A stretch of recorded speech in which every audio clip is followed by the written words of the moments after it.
Ambassador Taemin folded his last shirt and placed it in the silver case. The fabric was soft and blue, made on Earth many years ago. He had worn it to his first meeting with the Galactic Council. Now he would wear it home. The human embassy was empty now.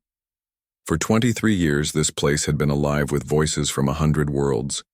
Alien diplomats came here to talk, to argue, to find solutions. The walls still held the smell of Vorthon tea and Nexari spices. But the people were gone. Taemin walked to the window.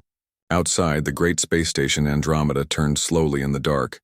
Ships moved like bright dots between the metal towers. None of them were human ships anymore. 6 months ago, the Galactic Council had voted. 847 voices said yes. One voice said no. The Kitharan delegate had refused to vote at all. The question was simple. Are humans too dangerous for galactic civilization? The answer was clear. Humans were hazardous. Humans were unpredictable. Humans caused problems with their emotions and their strange ways of thinking. The galaxy would be safer without them. Taemin had listened to every word. He had sat quietly, as species after species explained why humans did not belong. The Vorthon said humans were too violent. They pointed to Earth's history of wars. The Nexari said humans were too emotional. They could not be trusted to make logical decisions. The Grellians said humans were too chaotic. They disrupted the natural order of things. When the vote was done, Taemin had stood up. The great hall became quiet. Every eye in the chamber looked at him. Representatives from 300 worlds waited to hear what the human would say. Humanity respects the Council's decision, Taemin had said. His voice was calm and clear. We will comply immediately. We wish you all well in your future endeavors. That was all. No anger, no threats, no demands for another vote. The human ambassador had simply bowed his head and walked away. Now, 6 months later, the last humans were leaving Council space. Captain Sora stood on the bridge of the transport ship New Dawn. Through the main screen, she watched the final human research station pack its equipment. Scientists and workers moved with quiet purpose. They dismantled laboratories that had worked on cures for alien diseases. They packed computers that held the records of 1,000 peace talks. All personnel are aboard, reported Lieutenant Jae-sung from his station. The station is ready for abandonment. Sora nodded. Send the message to station control. Tell them the facility is theirs now. The message was short and polite. The humans thanked the station authorities for their years of cooperation. They left behind a complete inventory of everything in the facility. They included instructions for maintaining the equipment. They wished everyone good fortune. There were no angry words, no bitter complaints, no promises of revenge. On the planet Nexus Prime, Dr. Minho finished packing his laboratory. For 15 years, he had worked with alien scientists to develop new medicines. His research had saved millions of lives across dozens of worlds. The Deltarian plague had almost been wiped out thanks to his work. His Nexari assistant, Kilva, watched him pack with confusion. Why are you taking all the research data? Kilva asked. This work belongs to the galaxy. You cannot just take it away. Minho looked up from his boxes. His face was sad but not angry. The research was done by human scientists, he said quietly. We funded it. We developed it. We own it. When we leave, it comes with us. But what about the people who need these medicines? Kilva demanded. What about the planets that are still sick? Minho sealed another box. Inside were the records of 17 different cures. The Council decided that humans are too dangerous to work with other species, he said.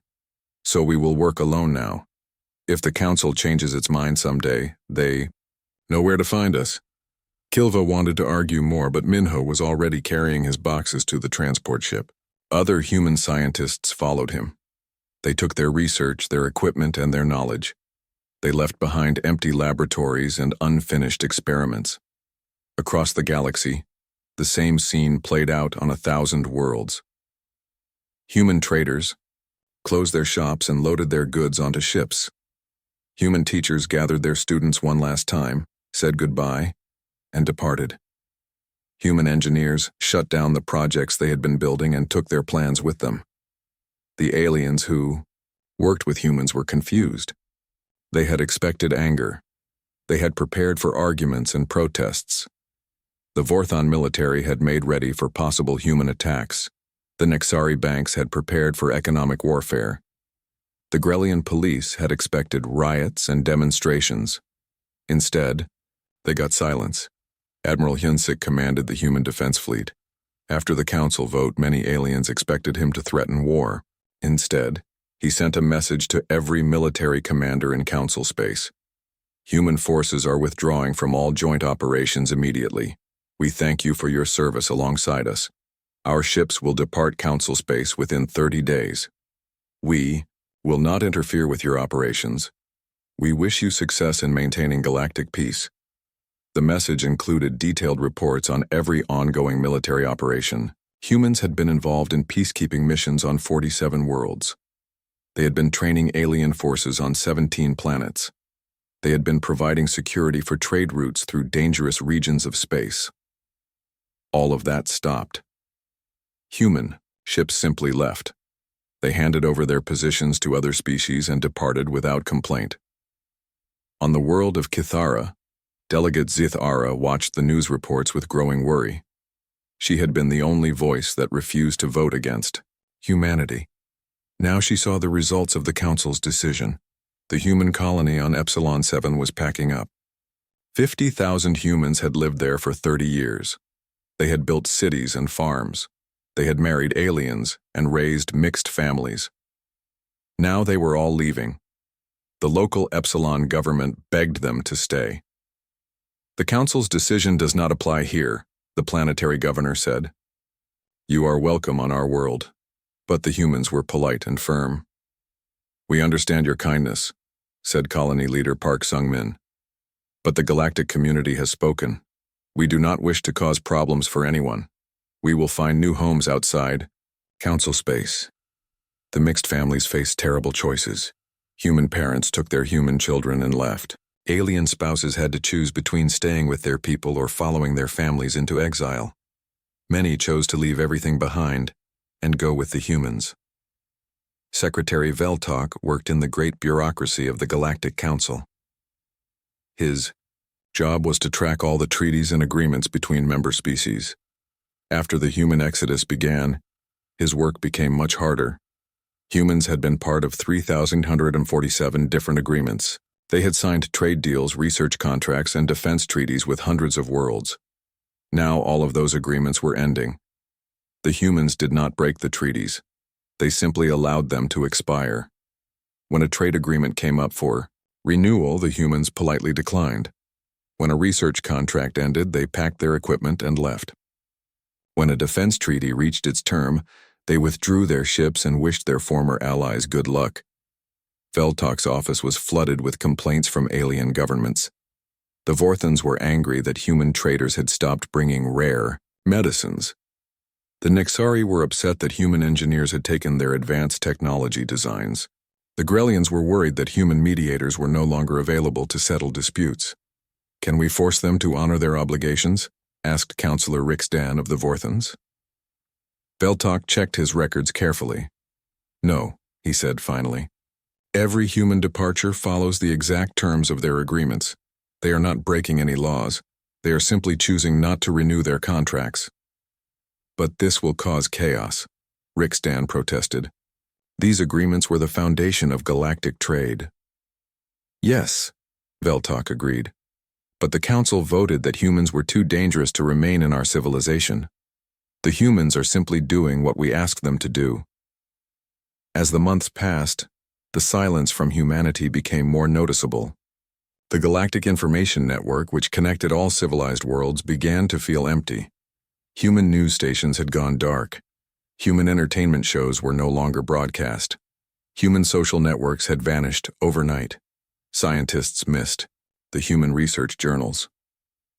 Engineers looked for human technical papers that no longer existed. Artists searched for human music and stories that had disappeared from the galactic databases.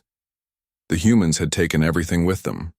Not just their physical possessions, but their culture, their knowledge, and their connections. They had unplugged themselves from galactic civilization as completely as if they had never existed.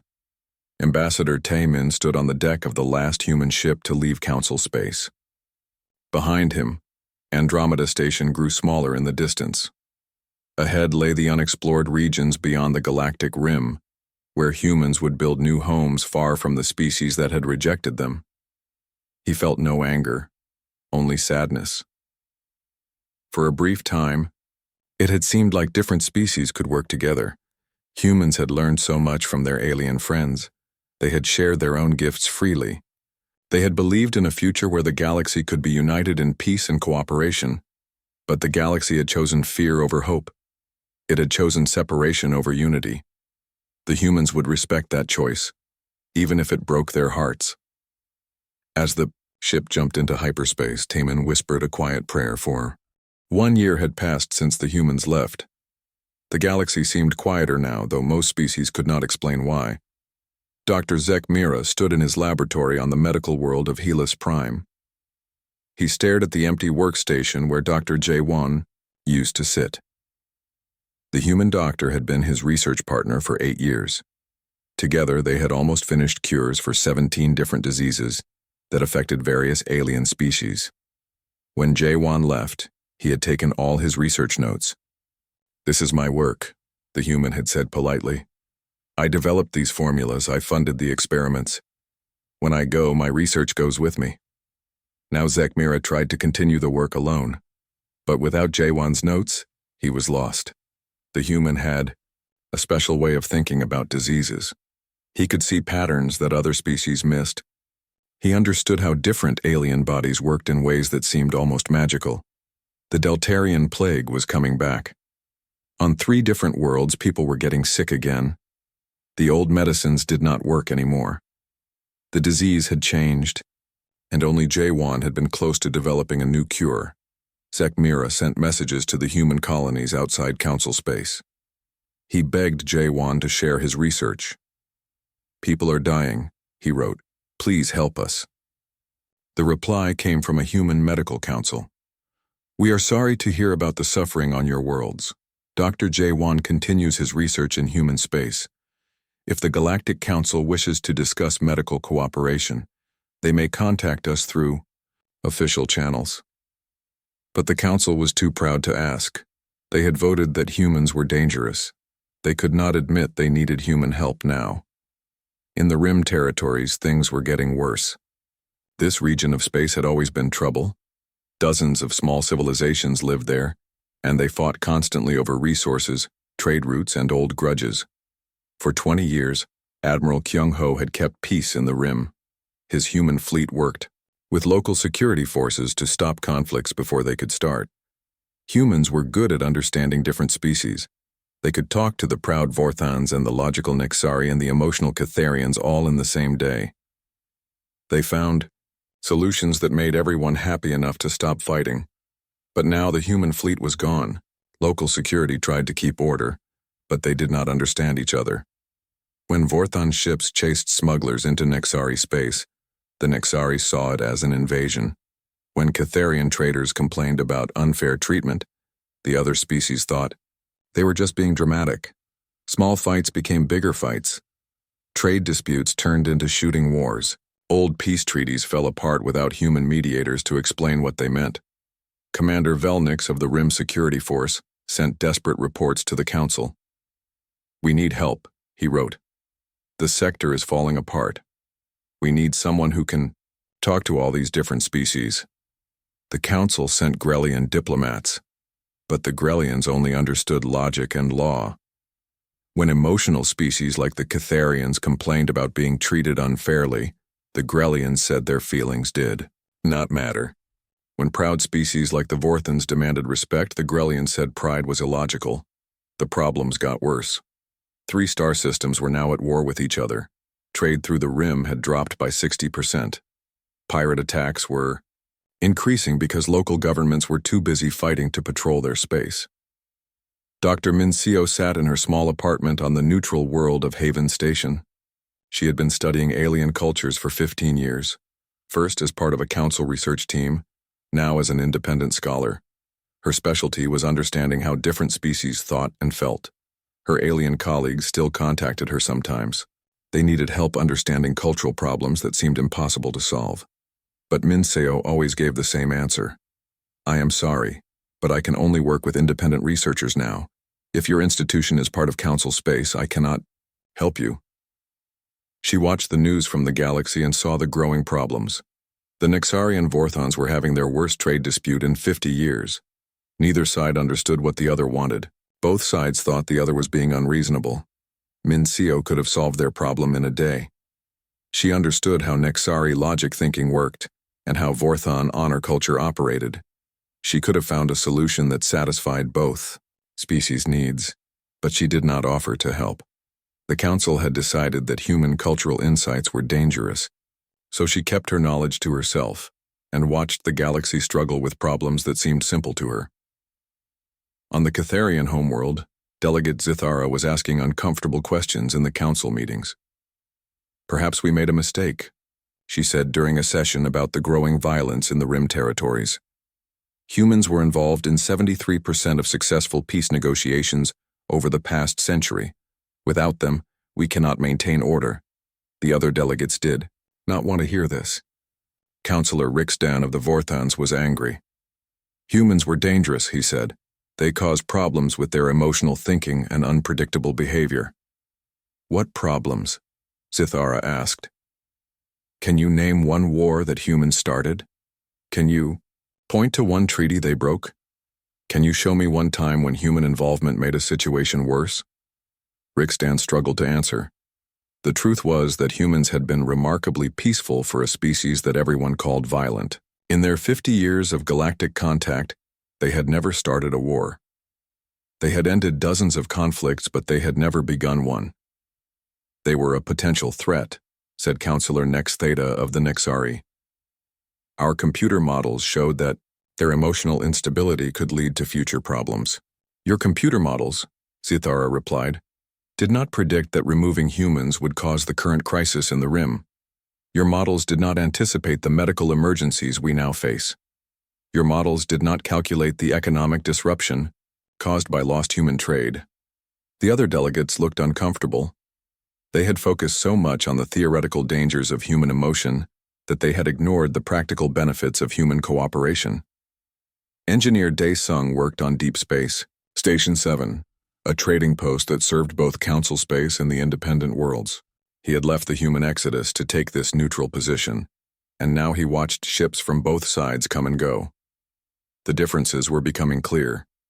Ships from Council Space looked the same as always, but their crews seemed stressed and worried. Ships from human space were often mixed crews, humans working alongside aliens who had chosen to leave the Council behind. One day, a small ship arrived from the Lysithian home system. The captain was a Lysithian named Cresol, but she seemed nervous and kept looking around as if she was afraid of being watched. I need to speak with a human engineer, she told Daesung privately. My people have a problem, but we cannot ask for help officially. Daesung listened as Cresol explained.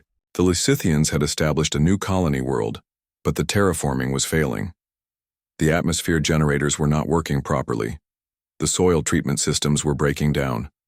The colonists were getting sick from bad air and contaminated water. Human engineers designed our terraforming systems, Cresol said. They trained our people to maintain them. But when the humans left, they took their technical manuals and maintenance guides. Now we cannot fix anything that breaks. This was happening across the galaxy. Humans had been involved in building infrastructure on hundreds of worlds. They had shared their technology freely, but they had kept the detailed knowledge that was needed to maintain and repair their systems. Daesung wanted to help, but he was just one person. The Lysithian colony needed teams of specialists and years of work. I can give you some basic advice, he said, but you really need to contact the Human Technical Council directly. We cannot do that, Cresol said sadly. Our government voted with the council. If they knew we were asking humans for help, we would be accused of treason. So the Lysithian colony continued to fail. The colonists got sicker.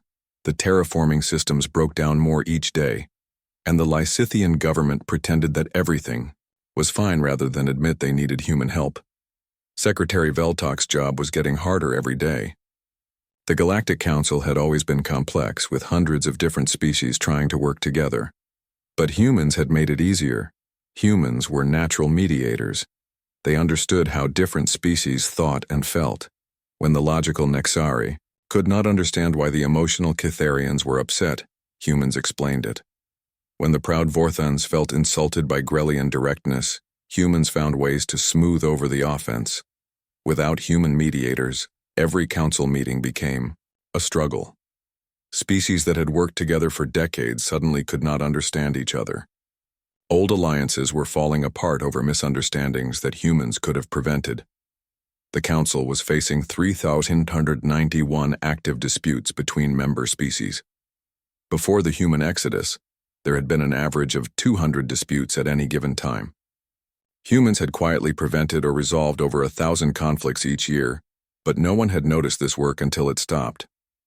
Veltok tried to train other species to do what humans had done. But it was impossible. Grellians were too focused on rules to understand emotions. Nexari were too logical to appreciate cultural differences. Vortons were too proud to admit when other species had valid concerns. Only humans had the strange ability to think like multiple species at once. 3 years had passed since the humans left. What had started as small problems was now a crisis that threatened the very foundation of galactic civilization. The Outer Rim colonies were the first to break away. 15 star systems declared independence from the Galactic Council in the same week. Their message was simple. The Council can no longer maintain order or provide security. We will govern ourselves. Commander Velnix had warned the Council this would happen. For 3 years he had begged for help in the Rim territories. Violence had spread from system to system like a disease. Trade had collapsed. Pirates raided shipping lanes without fear because there were no peacekeepers left to stop them. The Council had sent warships, but warships could not solve the real problem. The different species in the Rim did not trust each other anymore.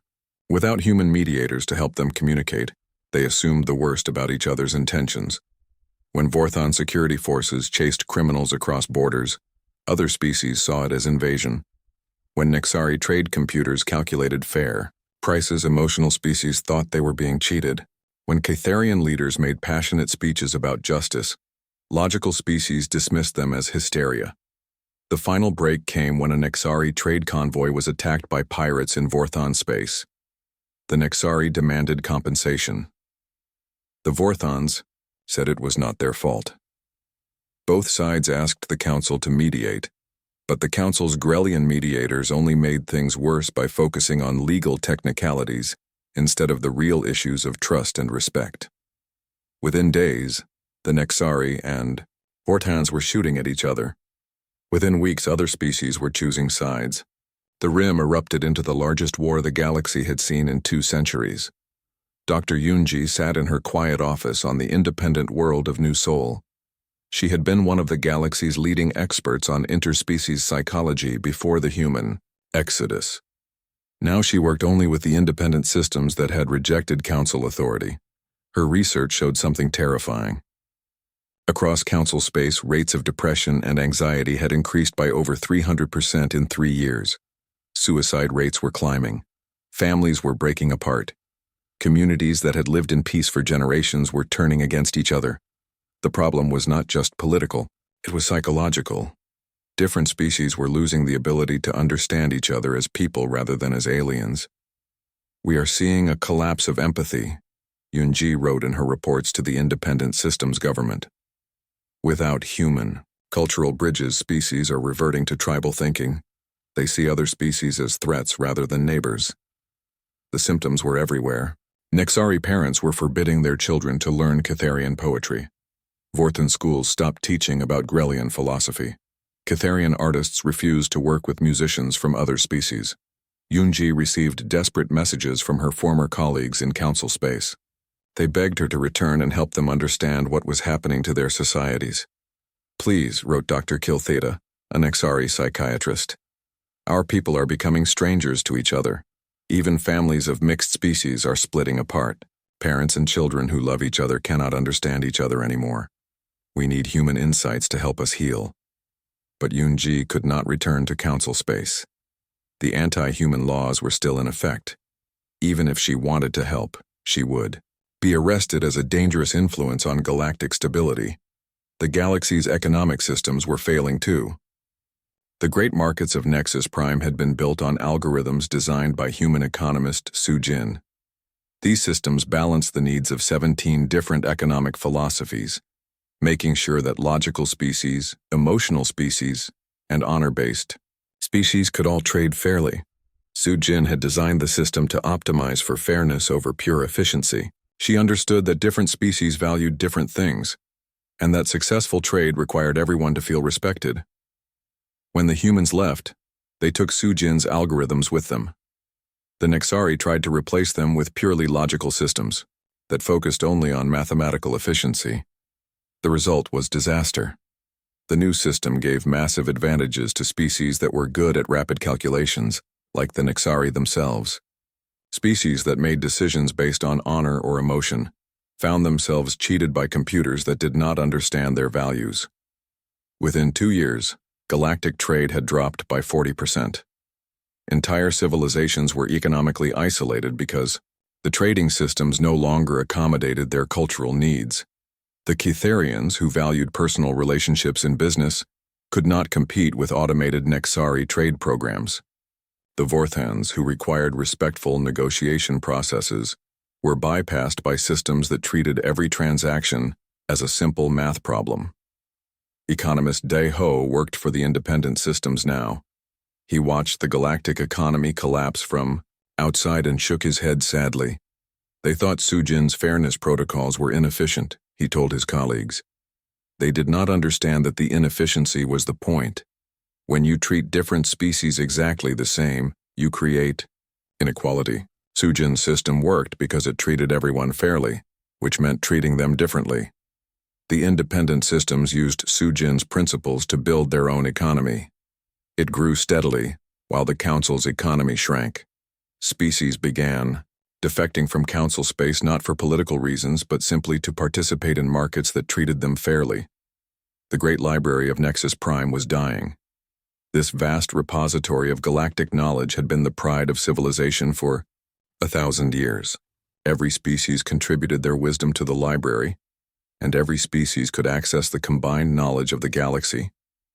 But the library's organization system had been designed by human librarians who understood how different species thought about information. Logical species like the Nexari organized data hierarchically. Emotional species like the Kitharians organized it associatively. Honor-based species like the Vorthans organized it by source credibility. The human librarians had created a system that could present the same information in ways that made sense to any species. A Nexari researcher and a Kitharian poet could both find what they needed, even though they thought about knowledge in completely different ways.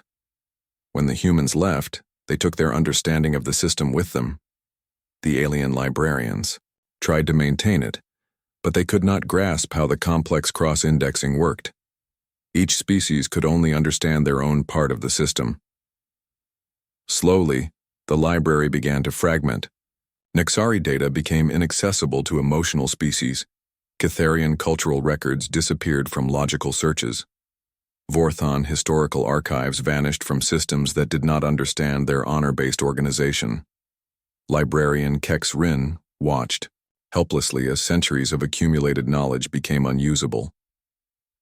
"We are not losing information," he reported to the council. "We are losing the ability to find and use what we know. The library is becoming a graveyard of wisdom that no one can access." The council faced its worst crisis in its 1,000-year history. They were losing member species every month. The Rim territories were in open rebellion. The economy was collapsing. Knowledge systems were failing. Social order was breaking down. But instead of admitting their mistake, most council members looked for someone else to blame. "The humans must have sabotaged our systems before they left," claimed Councillor Rixdan of the Vorthans. "They are attacking us from outside council space. Perhaps we did not remove all human influences," suggested Counselor Nex Theta of the Nexari. We should investigate remaining human sympathizers among our populations. Only Delegate Zethara of the Kitherans dared to speak the truth. In a session that was broadcast across council space, she stood before the assembly and said what everyone else was afraid to admit. We made a terrible mistake, she declared. We called humans dangerous, but the real danger was our own fear and pride. Humans were not the problem with our civilization. They were the solution. They were the bridge that connected us all, and we burned that bridge because we were afraid of differences we did not understand. The chamber erupted in angry shouts. Counselors accused Zithara of treason. They said she was spreading human propaganda. They demanded that she be expelled from the council. But Zithara was not finished. Look around you, she said when the noise died down. Look at our empty chambers. Look at our failing economies. Look at our people who can no longer understand each other. This is what we bought with our fear of humanity. We chose purity over cooperation, and now we are drowning in the consequences. Some counselors walked out rather than listen to her words. Others sat in uncomfortable silence. A few nodded in agreement, though they were afraid to speak openly. After the session, Zithara sent an unauthorized message across all council communication networks. Her words reached billions of beings on thousands of worlds. Citizens of the galaxy, she broadcast, we made a mistake. We let fear and prejudice drive out the people who helped us understand each other. We told ourselves we were protecting our civilization, but we were destroying it. We need to contact humanity. We need to ask for their help. We need to admit that we were wrong. The message caused chaos across council space. Some planets supported Zithara's call for reconciliation. Others condemned her as a traitor. The council issued arrest warrants for her, but she had already fled to neutral space. 5 years had passed since the human exodus. The Galactic Council was dying, but its leaders were still too proud to admit they had made a mistake. Ambassador So Young stood at the window of her office on New Harmony Station. She had taken over from Tae Min when the old ambassador retired to spend his final years in peaceful gardens. Now she represented humanity to the galaxy, though the galaxy had little interest in talking. The message had arrived that morning through old diplomatic channels. It was the first official communication from council space in 5 years. So Young read it again, hardly believing the arrogance of the words. To the Human Leadership Council, it began.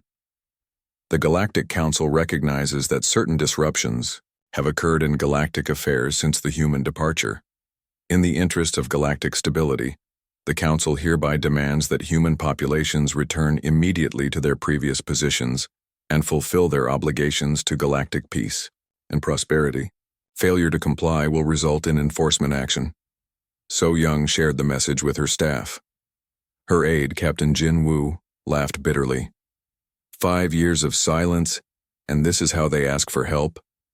They demand we return as if we are runaway slaves? They still do not understand what they have lost, So Young replied. They think we left to punish them. They do not realize we left to save ourselves. The truth was that humanity had thrived in exile.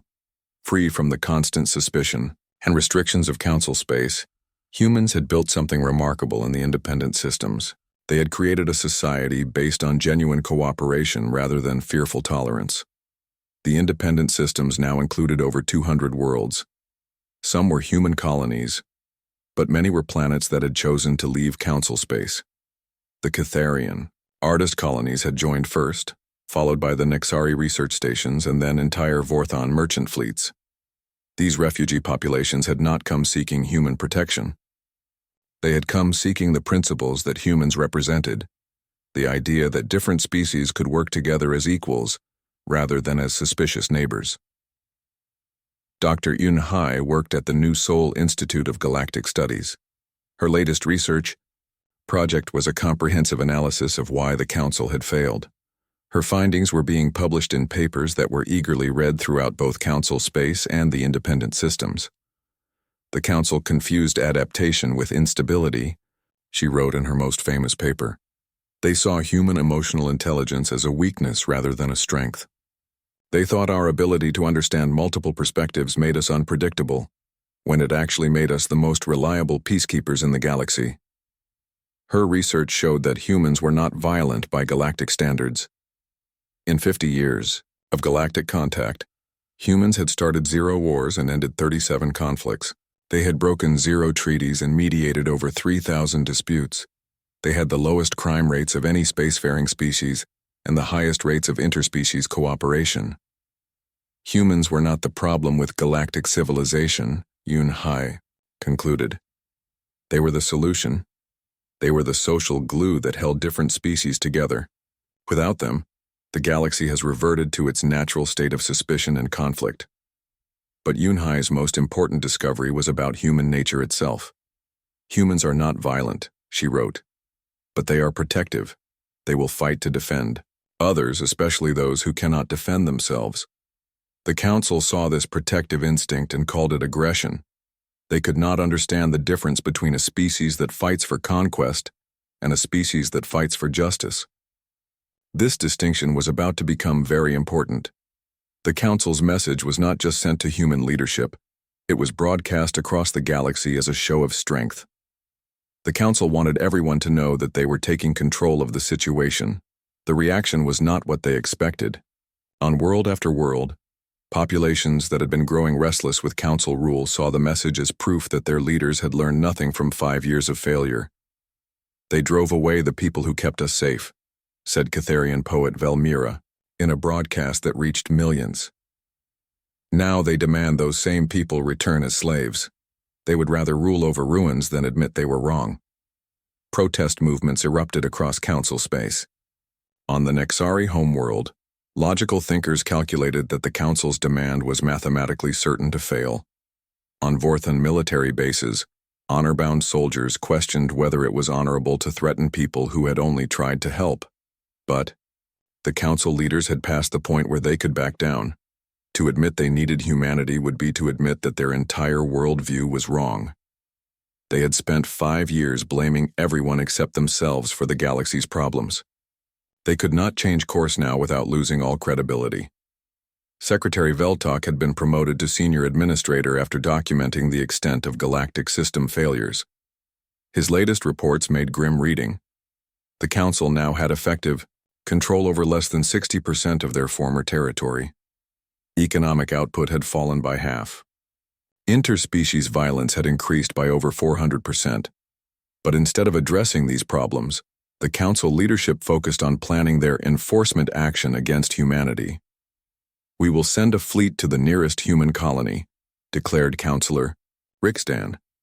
"We will show them that the Council still has power. Once we bring back a few thousand humans, the others will follow." The plan revealed how little the Council understood about human nature. They thought humans were individually weak and would surrender to superior force. They did not realize that humans were stronger together than apart, and that threatening human civilians would unite every human in the galaxy against them. Admiral Hyun-woo commanded the Independent Systems Defense Force. He had been a junior officer in the old Council days, working alongside alien fleets to keep peace in dangerous regions. Now he protected the worlds that had chosen freedom over the Council's failing authority. His forces were not large by galactic standards, but they were well-trained and highly motivated. More importantly, they included ships and crews from dozens of different species. The independent systems had become what the Council once claimed to be, a true alliance of equals. When intelligence reports confirmed that a Council fleet was heading toward the human colony of New Busan, Hyun-woo faced a difficult choice. He could prepare for battle, but that would make humans look like the aggressors. He could evacuate the colony, but that would abandon the thousands of non-human residents who had made New Busan their home. Instead, he chose a third option that reflected the human approach to conflict. He prepared to demonstrate strength through restraint. The Council fleet arrived at New Busan expecting to find a small, defenseless human settlement. What they found instead challenged every assumption they had made about humanity and the independent systems. New Busan was a thriving world of 12 million inhabitants. Only 3 million were human. The rest were refugees and immigrants from across the galaxy who had chosen to live in a society based on cooperation rather than suspicion. The Planetary Defense Force included ships from 43 different species. Nexari science vessels worked alongside Vorthan warships. Kitharian courier ships flew in formation with human destroyers. Grellian cargo haulers had been converted to medical ships, ready to treat casualties of any species. Admiral Hyunwoo's flagship, the New Dawn, held position at the edge of the system. He made no aggressive moves, he raised no shields, he powered down his weapons. Instead, he sent a simple message to the approaching Council fleet. "Welcome to New Busan System. You are free to enter and see what we have built here. Your crews may visit our world if they choose. Any who wish to stay are welcome. Your ships may return to Council space with a message from our people." The Council fleet commander, Admiral Kexthor of the Grellians, was confused by this response. He had expected resistance, defiance, or at least negotiations. He had not expected an invitation to tourism. "This is Admiral Kexthor of the Galactic Council Enforcement Fleet," he broadcast on all frequencies. "By order of the Council, all human populations in this system will surrender immediately for relocation to Council custody." Hyunwoo's reply was calm and patient. "Admiral, there are no prisoners here, only free beings who have chosen their home. You are welcome to land and speak with our people. Perhaps you will understand what we have built." What followed was not the battle that both fleets had prepared for. Instead, it was a revelation that changed everything. Council ships began receiving messages from their own crews. Grellian engineers recognized Grellian refugees living peacefully on New Busan. Nexari scientists saw their former colleagues working on joint research projects with humans and other species. Vorthan soldiers observed Vorthan merchants prospering in the independent system's fair trade networks. The crew members wanted to visit the planet. They wanted to see friends and relatives who had left Council space. They wanted to understand how such a diverse population could live together without the constant tensions that plagued Council worlds. Admiral Kexthor found himself in an impossible position. He could not attack a world that included citizens from his own species. He could not prevent his crews from communicating with people they knew. He could not maintain military discipline when his own officers were questioning the wisdom. The Council fleet hung motionless in space above New Busan, paralyzed by a situation no military manual had prepared them for. Admiral Kexthor stared at the peaceful world below, where his own species lived freely alongside humans and dozens of other peoples. His orders were clear: capture humans and force them to return to Council space. But how could he attack a world that included Grellian refugees? How could he fire on ships crewed by his own people who had chosen freedom over the Council's failing system? The breakthrough came from an unexpected source. Commander Yil Nex, a young Grellian officer serving aboard Kexthor's flagship, requested permission to speak privately with the Admiral. "Sir," she said carefully, "I have a sister on that world. She left Council space 2 years ago when her research funding was cut. She works in a hospital now, treating patients of 17 different species. She says she has never been happier." Kexthor looked at his young officer with tired eyes. "What are you asking me, Commander?" "Permission to visit the surface, sir, to see what they have built, to understand why so many of our people choose to stay there instead of coming home."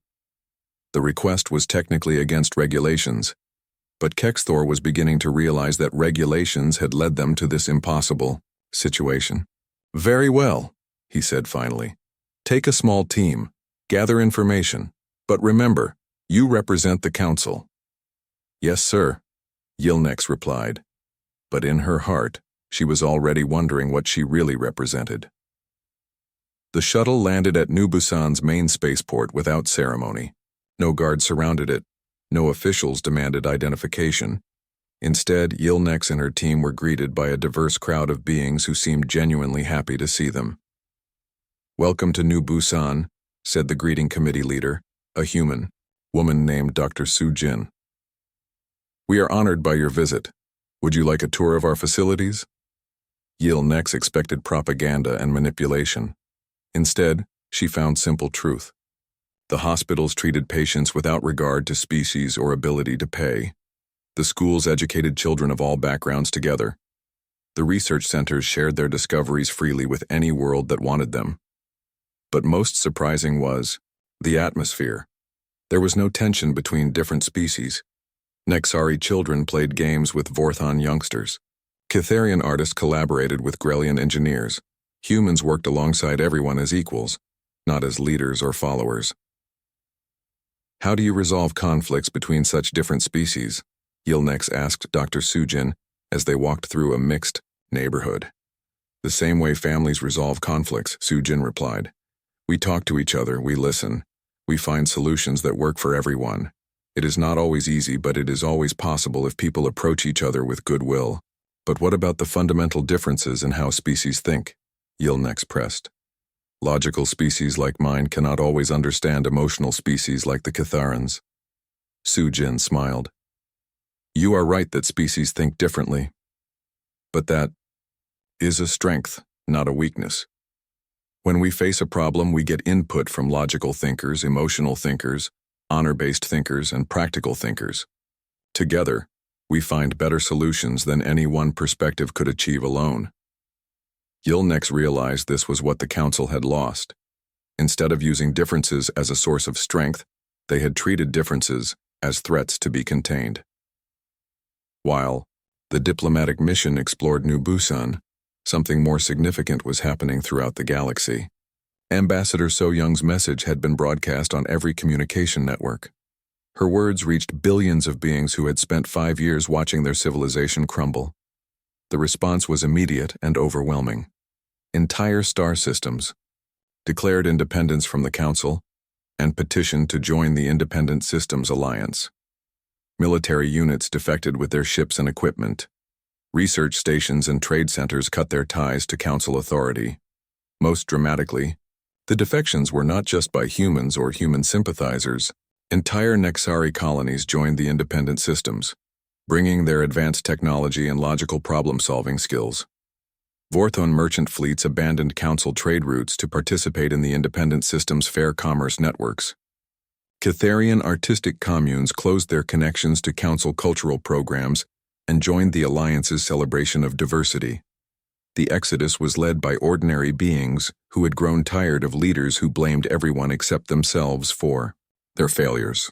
They were not leaving because they hated their own species, but because they wanted to live in a society that valued cooperation over suspicion. Captain Daeho, now commanding a mixed crew aboard the exploration ship New Horizon, watched the defections with mixed feelings. These were not conquests or victories. They were refugees fleeing a system that had forgotten how to value what was good in different peoples. We never wanted to destroy the Council, he told his crew as they watched a convoy of refugee ships heading toward independent space. We wanted to help them become better, but they chose pride over wisdom, and now their people are voting with their feet. The Council leadership, watching their civilization collapse around them, made one final, desperate decision. If they could not force humanity to return, they would eliminate the alternative that was drawing their people away. We will destroy the independent systems, declared Councillor Rickstan in an emergency session. If we cannot have unity under Council authority, then we will ensure that no other authority can challenge us. It was a decision born of madness and desperation. The Council's military was already weakened by defections and the ongoing crisis in the Rim territories. They were proposing to attack an alliance that included some of their own species and many of their former allies. But pride and fear had pushed them beyond rational thought.